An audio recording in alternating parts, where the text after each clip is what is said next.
Hi hello every one welcome to the one life one voice. நம்ம இன்னைக்கு எதை பற்றி பார்க்க போறோம்னா, நம்ம ராஷ்டிரபதி ட்ராமாவோட அடுத்த எபிசோட தான் பார்க்க போகிறோம். லாஸ்ட் எபிசோட என்னாச்சுன்னா, நம்ம அமைச்சரோட பையன் கிட்ட வந்துட்டு இளவரசர் வந்துட்டு நீ தான் ஹீரோயினை கொல்லணும் அப்படிங்கிற மாதிரி சொல்லியிருந்தாங்க. அவ கொஞ்சம் யோசிச்சுட்டு இருந்தா. அதே நேரம் நம்ம இளவரசியோட தம்பிக்கார பைய புள்ள தான் நம்ம இளவரசி நீங்க கிட்ட ஒம்புழுத்து அது பெரிய பிரச்சனையாக போயிருந்ததுல, அதனால அவனை அந்த பதவியை விட்டு தூக்கிட்டாங்க போல. அந்த பொறுப்பை வந்துட்டு இப்போ அமைச்சரோட பையன்கிட்ட கொடுத்தோன்னே வாழை அவன் கையில் கொடுத்துட்டு நீ அவளை கொன்னே ஆகணும் அப்படிங்கிற மாதிரி சொல்லிட்டு அந்த ஆள் வேற ஏதோ பிளான் பண்ணிட்டு போகிறான் இளவரசர். அதே நேரத்தில் அவன் வெளியில் நின்று கத்துன்னு கத்திட்டு இருக்கான். எப்பா நான் உனக்கு தலைமை அதிகாரியாக இருந்த உனக்கு நான் எவ்வளோ ஹெல்ப் பண்ணியிருப்பேன், இப்போ என்ன தயவு செய்து வந்துட்டு எப்படியாவது காப்பாற்றி விடுங்கும்போது அவன் இருந்துக்கிட்டு ஏற்கனவே அவன் லவ்வர் இளவரசி இருக்காங்கல்ல அவங்கள கொடுமைப்படுத்துறதுல கடுப்பில் இருந்தான். இப்போ தள்ளி விட்டு போகிறான். இதுக்கு நான் பழி வாங்கியே தீருவேன், இதுக்கெல்லாம் காரணம் ஹீரோயின் தான் அப்படின்னு சொல்லிட்டு அவளை பள்ளி வாங்கலான்னு போகிறான். ஆல்ரெடி போன எபிசோட்லேயே ஹீரோ சொல்லியிருப்பான், நான் கொஞ்சம் வெளியில் போகிறேன், நீ பத்திரமா இரு, நம்ம டாக்கு பயப்பில் உனக்கு பாதுகாப்பாக இருப்பான் அப்படிங்கிற மாதிரி தான் சொல்லியிருப்பான். அவன் வந்துட்டு அவனோட தண்டனை அனுபவிக்க போயிருப்பான். அந்த நேரத்தில் டாக் பயப்புள்ள நல்லா காத்துட்டு இருக்கும்போது அவனுக்கு ஒரு குரல் கேட்குது. யார் குரல்னா நம்ம ஹீரோயின் ஃப்ரெண்டு இவனோட லவ்வரோட குரல் கேட்குது. காப்பாற்று அப்படின்னு கேட்டோடனே அவன் வந்துட்டு ஹீரோயினை பாதுகாக்கிறத மறந்துட்டு அவன் வந்துட்டு அவளை காப்பாற்ற போயிடுறான்.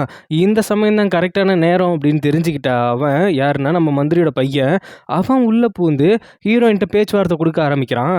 அதே நேரத்தில் நம்ம இளவரசர் பயபில் என்ன பண்ணுறாங்கன்னா கத்தி எடுத்துகிட்டு பேரரசரையே போட்டு தள்ளிடலாம் அப்படிங்கிற முடிவில் கத்தி எடுத்துகிட்டு அவன் போகிறான். அதே நேரம் ஹீரோயினை வேவ் பார்க்க வந்த இந்த நம்ம இளவரசியோட தம்பி பைய அவன் ஜன்னல் வெளியே இதெல்லாம் பார்த்துட்டு இருக்கான். அங்கே கற்பனை ஹீரோவை காட்டினா அவன் வந்துட்டு தன்னோட தண்டனை அனுபவிக்கிறதுக்காக அந்த மலையில் போய் உட்காந்துட்டு ஒவ்வொரு தண்டனையாக அனுபவிச்சுட்டு இருக்கான். இந்த நேரத்தில் ஹீரோயின் கேட்குறா, நீ எதுக்கு இங்கே வந்த, ஏதாவது சொல்லணுமா, என்கிட்ட பேசணுமா அப்படிங்கிற மாதிரி கேட்கும் பொழுது ஆமான்னு சொல்லிட்டு உன்கிட்ட கொஞ்சம் பேசணும் அப்படின்னு சொல்லிட்டு அவன் மந்திரியோட பையன் கரெக்டாக உள்ளே போயிட்டு என்ன பண்ணுறான்னா அவனோட கழுத்தில் கயிறை மாட்டி கழுத்தை பிடிச்சி நெரிச்சிட்டு இருக்கான். அங்கே பார்த்தா நம்ம ஹீரோ தண்டனை அனுபவிச்சுட்டு இருக்கான். அவன் கத்துறது அவன் ஃபீல் பண்ணுறது எல்லாமே தெரியுது. அங்கே அவன் தண்டனை அனுபவிக்க அவனும் அங்கே ரத்தம் கக்க ஆரம்பிக்கிறான். இதெல்லாம் ஒளிஞ்சு நின்று பார்த்துட்டு இருக்கிறான் ஒருத்தன். அப்படியே பார்த்துக்கிட்டே இருக்கும் பொழுது ஹீரோவுக்கு என்ன பண்ணுறதுன்னு தெரியாமல் அவன் தண்டனையெல்லாம் அனுபவிச்சு வச்சுட்டு இங்கே பார்த்தா ரொம்ப கழுத்தை பிடிச்சி நெரிக்க ஆரம்பிச்சிடறான். உடனே என்ன பண்ணுறான்னா ஹீரோ அங்கே இருந்துட்டு மறைஞ்சு இங்கே வந்து அவனை அட்டாக் பண்ணிட்டு ஹீரோயினை காப்பாற்றிட்டு அப்படியே அந்த 9வது நிறைய மாறி நிற்பான் பாருங்களேன். அந்த நேரத்தை கரெக்டாக நம்ம இளவரசியோட தம்பிக்கார பயப்புல பார்த்துட்டு ஐயோ பேயின்னு கத்திட்டு போகிறான். இதே நேரத்தில் அங்கே பேரரசரை போட்டு தள்ளலாம் அப்படின்ட்டு இளவரசர் பிளான் பண்ணிட்டு கத்தியை எடுத்துகிட்டு போயிட்டு குத்தலாம் நிற்கும்போது இவன் இங்கே பேயின்னு கத்திட்டு போனான் பார்த்தீங்களா. அவன் அங்கே நேராக பேரரசர்கிட்ட போயிட்டு பேயின்னு கத்தின உடனே அங்கே அவன் போட்ட பிளான் சொதப்பிடுச்சு. ஆக மொத்தத்தில் இங்கே ஏதோ அமானுஷ சக்தி இருக்குது அப்படிங்கிறது நல்லா தெரிஞ்சு போச்சு. அதுக்காக நான் வேறு வழி பண்ணுறேன்ப்பா அப்படின்ட்டு கொல்ல வந்தவன் நல்ல பிள்ளை மாதிரி பேசிட்டு போயிடுறான். அங்கேருந்து ஹீரோனை காப்பாற்றி அவங்க இருந்த உலகம் மாதிரியே கிரியேட் பண்ணி வச்சுருப்பாங்களே ஹீரோ. அந்த இடத்துக்கு கூப்பிட்டு போனோன்னே இதில் ஹீரோ தான் ரொம்ப அடிபட்டிருக்கான். உனக்கு என்னாச்சுன்னு அவள் பதறிக்கிட்டு அப்போது ஒரு பாட்டு கடவுளை நினச்சி பாட்டு பாடுறா. அப்படி அவள் பாடும் பொழுது அடுத்த ஜென்மம், அதாவது இது வரைக்கும் 2 ஜென்மத்தில் வந்துட்டு ஹீரோயினை மீட் பண்ணியிருக்கான்ல, இன்னொரு ஜென்மத்திலையும் மீட் பண்ணியிருக்கான். அந்த ஜென்மத்தோட கதை ரிவீல் ஆகுது. ஆனால் இதில் வந்துட்டு இதுக்கு முந்தின ஜென்மத்தில் ஆன மாதிரி அவன் முகத்தில் கொஞ்சம் தழும்பு இருக்குது. அப்படி அவன் தூரத்தில் நின்று நம்ம ஹீரோயினை பார்த்துக்கிட்டே இருக்கும் பொழுது அங்கே இருந்துட்டு இன்னொரு ஆள் வரான். என்னடா இந்த ஜென்மத்திலையும் லவ்வாடான்னு கேட்கும்பொழுது நோ, லவ் எல்லாம் கிடையாது, ஆல்ரெடி ஹீரோயினுக்கு கல்யாணமே ஆயிடுச்சு. அப்படியே தூரத்துலேருந்து ஹீரோயினை பார்த்துக்கிட்டு அந்த கல்யாணம் ஆன பர்சன் வந்துட்டு ஹீரோயினை ரொம்ப சந்தோஷமாக பார்த்துக்கிறாங்க. ஹீரோயினும் அந்த பர்சனை ரொம்ப லவ் பண்ணுறாங்க. அவர் வந்துட்டு ஒரு மரவெற்ற தொழிலாளியாக இருக்கார் அதில். அப்போது ஹீரோயினை ஒளிஞ்சு பார்த்துட்டு இருக்கும்போது அந்த பர்சன் வந்துட்டு யாருப்பா நீ, என்ன இங்கேருந்து பார்த்துட்டு இருக்க அப்படின்ட்டு கேட்டுட்டு இருக்கும்போது அவனால் இதுவும் சொல்ல முடியல. என்ன சொல்ல முடியும், அவர் கொஞ்சம் வெள்ளந்தியான மனசு போல் அவருக்கு. வாப்பா எங்ககிட்ட ஏதாவது விறகு எதுவும் வாங்க வந்தியா அப்படிங்கிற மாதிரி கேட்டுக்கிட்டு உள்ளே கூப்பிடும்போது ஹீரோயினை ஒரு 500 வருஷம் கழித்து அப்போ தான் பார்க்குறான் போல். அப்படியே ஒரு மாதிரி மெய் மறந்து ஃப்ரீஸ் ஆகியே நிற்கிறான். அவனுக்கு ஒன்று மட்டும் புரிஞ்சிருச்சு அவருக்கு, அதாவது ஹீரோனோட ஹஸ்பண்டுக்கு. சரி இவனுக்கு யாரும் இல்லை போல் அப்படின்னு நினச்சிட்டு சாப்பிட்டியா என்ன அப்படின்னு கேட்டு அவனுக்கு சாப்பாடும் போட்டு நீ உனக்கு வேறு எதுவும் வேலைலாம் தெரியாதா, நீ இந்த ஊருக்கு புதுசு அப்படிங்கும்போது அவனுக்கு தான் பேசவே தெரியாது. அதனால் ஒரு மாதிரி தலையை ஆட்டிகிட்டு இருக்கான். அப்படி தலையை ஆட்டிகிட்டு இருக்கும்போதே அவருக்கு புரிஞ்சு போச்சு. சரிப்பா இந்த பக்கத்தில் இருக்கு பார்த்தியா வீடு, அது எனக்கு தெரிஞ்ச வீடு தான். இப்போ இங்கே யாருமே இல்லை, நாங்கள் மட்டும்தான் இங்கே இருக்கோம். நீ வேணா ஒன்று பண்ண, இங்கேயே தங்கிக்கோ, எனக்கு ஏதாவது ஹெல்ப் பண்ணு அப்படிங்கிற மாதிரி நல்ல மனசாக ஒத்துக்கிறாங்க. ஆனால் ஹீரோயின் கொஞ்சம் தயங்க ஆரம்பிக்கிறா. ஏன்னா இவங்க 2 பேரும் அந்யோன்யமாக இருக்கும்போது இன்னொரு பர்சன் பக்கத்து வீட்டில் இருந்தால், அதுவும் யாருன்னே தெரியாத ஒரு பர்சன் அப்படிங்கிறப்ப, ஆனால் அவளும் ஒரு கட்டத்துக்கு மேலே அவனை நம்ப ஆரம்பிக்கிறா.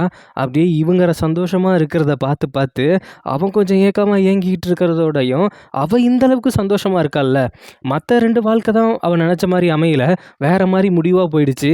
இந்த வாழ்க்கையாக அது அவளுக்கு சந்தோஷமான வாழ்க்கையாக இருக்கட்டுமே அப்படின்ட்டு அப்படியே சந்தோஷமாக இருந்துகிட்டு இருக்காங்க. அதுக்கப்புறம் ஹீரோயின் கர்ப்பமாக இருக்கா. அப்போவும் அவங்க அவ்வளோ கேர் எடுத்து பார்த்துக்கிறாங்க அந்த ஹஸ்பண்டு.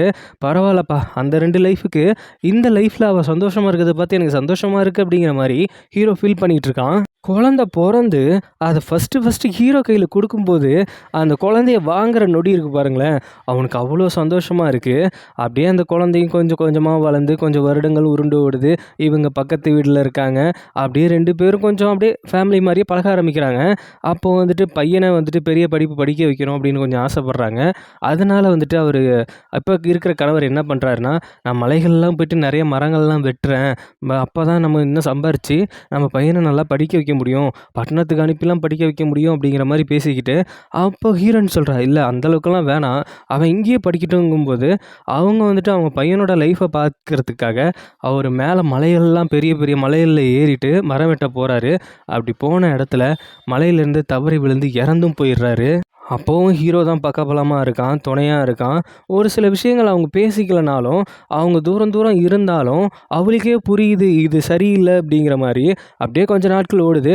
இந்த ஊருக்குள்ளே 4 கேப் மாதிரி பசங்க இருப்பாங்கள்ல, ஒரு பொண்ணு சிங்கிளாக இருந்தால் வந்து பிரச்சனை பண்ணுறதுக்குன்னு, அந்த மாதிரி கேப் மாதிரி பசங்க ஒரு சில பேரில் ஒருத்தனா யார் வராங்கன்னு பார்த்தா, அங்கே நம்ம இளவரசியோட தம்பியாக ஒரு கேப் மாதிரி இருந்தால, அந்த கேப் மாதிரி வந்துட்டு ஊர் தலைவருங்கிற மாதிரி நான் உன்னை கல்யாணம் பண்ணிக்கிறேன் அப்படிங்கிற மாதிரி வந்து அவங்க வீட்டுக்குள்ளே பூக்க பார்க்கும்போது அவள் ஆல்ரெடி அடித்து விரட்ட பார்க்குறா. ஆனால் ஒரு சிங்கிள் பொண்ணாக என்ன அவள் பண்ண முடியும்? உடனே ஹீரோ அவனோட சக்தியை பயன்படுத்தி அவன் அடித்து விரட்டுறாங்க. இது ஹீரோனுக்கே ஷாக்காக இருக்குது. ஒரு கட்டத்துக்கு மேலே ஹீரோயினுக்கும் ஒரு சில விஷயங்கள் இப்படியே தப்பாக படுறதுனால அவள் கூப்பிட்டே சொல்லிடுறா, இங்கே பாரு, நீ வந்துட்டு இனிமேல் இங்கே இருக்க வேணாம், அப்படி இருந்தாலும் எனக்கு இந்த ஹெல்ப்பை நீ பண்ண வேணாம், நீயா இரு, நான் நானாக இருக்கேன், எனக்கு ஹெல்ப்பு நீ எதுவுமே நீ பண்ண வேணாம் அப்படிங்கிற மாதிரி சொல்லும்போது அவனும், நான் யாருன்னே தெரியாமல் இங்கே வந்தேன், எனக்குன்னு ஒரு இடம் கொடுத்து எனக்குன்னு உங்கள் சாப்பாட்டில் பாதி கொடுத்து என்னை நீங்கள் அப்படி பார்த்துக்கிட்டீங்க, நீங்களே இப்படி கேட்கும் பொழுது அதை நான் மறுக்கவே மாட்டேன் அப்படின்னு சொல்லிட்டு ஒரு தேங்க்ஸை சொல்லிவிட்டு அவனும் பக்கத்து வீட்டில் தான் இருக்கான், இவனும் பக்கத்து வீட்டில் தான் இருக்காங்க. ஆனால் 2 பேரும் ஒன்றா உட்காந்து சாப்பிட்டுக்கிறது இல்லை. அவளோட மைண்ட் செட்டிலலாம் அவன் பையனை நல்ல படிப்பு படிக்க வைக்கணும் அப்படிங்கிறது தான். அதனால அவளோட பையனை கூப்பிட்டுக்கிட்டு நான் அவனை நல்லா படிக்க வச்சு கொண்டு வரேன் அப்படிங்கிற மாதிரி சொல்லிவிட்டு அவனும் அப்படியே கிளம்புறான் பையனை கூட்டிக்கிட்டு. அப்படியே காலங்கள் மாறுது. அவளுக்கு வயசே ஆகிடுச்சு. தான் பையன் பெரிய லெவலுக்கு வந்துட்டான், ஒரு அரசு அதிகாரியாக வந்துட்டான். அந்த சந்தோஷத்தில் அவன் உட்காந்துருக்கும் பொழுது அப்போ தான் ஹீரோ மறுபடியும் வரான். அந்த உருவத்தில் அவளை பார்த்த உடனே இந்த எல்லா சந்தோஷங்களையும் அடைஞ்சு அந்த முதுமையில் ஒரு பியூரான ஹார்ட் இருக்கும் தெரியுங்களா, அந்த நிலமையில் அவன் வந்து பார்க்கும் பொழுது, நீதானா, நீ வருவ அப்படின்னு எனக்கு தெரியும் அப்படிங்கிற மாதிரி சொல்கிறப்ப, அது எப்படி உனக்கு தெரியும் அப்படிங்கிறது ஒரு விஷயம் மட்டும் எனக்கு புரியவே இல்லை. எங்களுக்கு முன்னாடியே எங்கள் லைஃப்பில் நீ வந்த, எனக்கும் வயசாயிடுச்சு, என்னோட பையனுக்கும் இப்போ கல்யாணம் ஆகி அவனும் நல்ல லைஃப் வாழ போகிறான், ஆனால் உனக்கு மட்டும் வயசே ஆகலையே, எங்கள் லைஃபுக்குள்ளே வந்த நீ கடவுளா இல்லை சாத்தானா என்ன அப்படிங்கிறது தெரில, உன் கண்ணில் நான் ஒன்றையோட மட்டும்தான் பார்த்தேன் அப்படின்னு சொல்லிட்டு அதை சொல்ல வர்றதுக்கு முன்னாடி அவங்க அப்படியே அந்த லைஃப்பில் இறந்தும் போயிடுறாங்க. இதுதான் அடுத்த லைஃபு. அடுத்த லைஃப்லேயும் ஹீரோ கூட வாழலை. எந்த ஒரு லைஃப்லேயுமே ஹீரோயினோட லைஃப் வந்துட்டு இன்கம்ப்ளீட்டாக இருக்கும், முன்னாடி பார்த்த 2 லைஃப்லேயுமே. ஆனால் இந்த லைஃப்பில் ஒரு கம்ப்ளீட்டடான வாழ்க்கை தான், ஆனால் அதுவும் ஒரு பாதியில் இன்கம்ப்ளீட் ஆகி ஹீரோ கூட வாழ முடியாத நிலமை.